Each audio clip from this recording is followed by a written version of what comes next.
پانی کا مسئلہ سیاسی نہیں معاشی ایشو ہے۔ اسمبلی میں پانی کے مسئلے پر تفریق دیکھی، دلی صدمہ ہوا۔ ہمارے دور میں پانی کے مسئلے پر اسمبلی ہمیشہ متحد رہی۔ وزیر اعلیٰ سندھ کا صوبائی اسمبلی میں خطاب، کہا سخت مسائل کے باوجود بھی پہلے پانی پر سب ایک تھے۔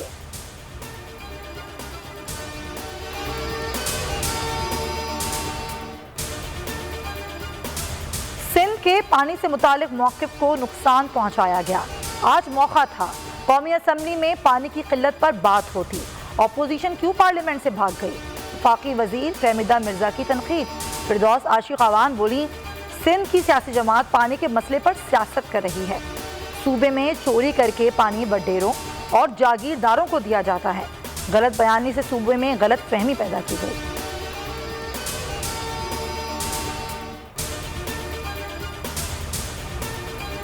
ایک طرف مذاکرات، دوسری طرف تحقیقات۔ شہزاد اکبر جہانگیر ترین کی ضمانت منسوخ کرانے کے لیے سرگرم۔ ایف آئی اے کو اہم ٹاسک دے دیا گیا۔ مشیر احتساب نے ڈائریکٹر ایف آئی اے سے ملاقات میں ترین فیملی کے خلاف دستیاب شواہد کا جائزہ لیا۔ 31 مئی تک شواہد اکٹھے کرنے کی ہدایت کر دی گئی۔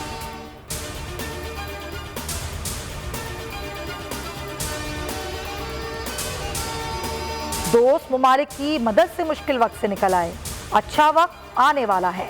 وزیر اعظم عمران خان کا رشکئی میں صنعتی زون کی افتتاحی تقریب سے خطاب، کہا مشکل وقت میں صبر کیا، گھبرانا نہیں۔ کہتا تھا تو عوام گھبرا جاتے تھے، دھاندلی سے نہیں نیوٹرل امپائر سے جیت کر آیا ہوں۔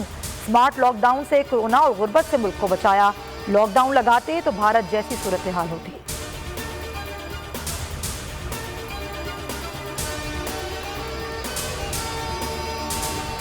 ترسیلات زر میں نمایاں اضافہ دیکھنے کو ملا۔ اگلے مالی سال کے لیے جی ڈی پی کی شرح ترقی کا تخمینہ 4.8% ہے۔ ترقیاتی بجٹ کے لیے ترجیحات کا تعین کیا جا رہا ہے۔ وفاقی وزیر اسد عمر کی نیوز کانفرنس، کہا کورونا کی وجہ سے پولٹری کی صنعت بری طرح متاثر ہوئی۔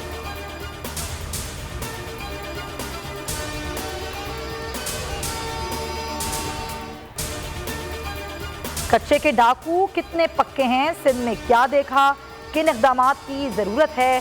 شیخ رشید نے وزیر اعظم کے خصوصی ٹاسک کو رپورٹ کی شکل دے دی۔ وزیر داخلہ کی وزیر اعظم کے ساتھ اہم نشست۔ سندھ امن و امان سے متعلق حلیم عادل نے 12 صفحات پر مشتمل رپورٹ وزیر اعظم کو بھجوا دی۔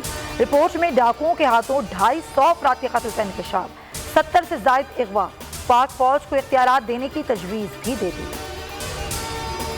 ڈیرہ غازی خان میں لادی گینگ کے خلاف بڑا آپریشن، سہولت کاری کے الزام میں 15 افراد سمیت 27 گرفتار۔ پولیٹیکل انتظامیہ کا کہنا ہے گینگ کے ٹھکانوں کو مسمار کر دیا، عارضی پناہ گاہوں کو آگ لگا دی، ملزمان مورچے چھوڑ کر فرار۔ سیکیورٹی فورسز نے علاقے کی ناکہ بندی کر دی، ملزمان کی گرفتاری کے لیے پیش قدمی جاری۔ لادی گینگ کے سرغنہ خدا بخش کا بھائی ابراہیم گرفتار۔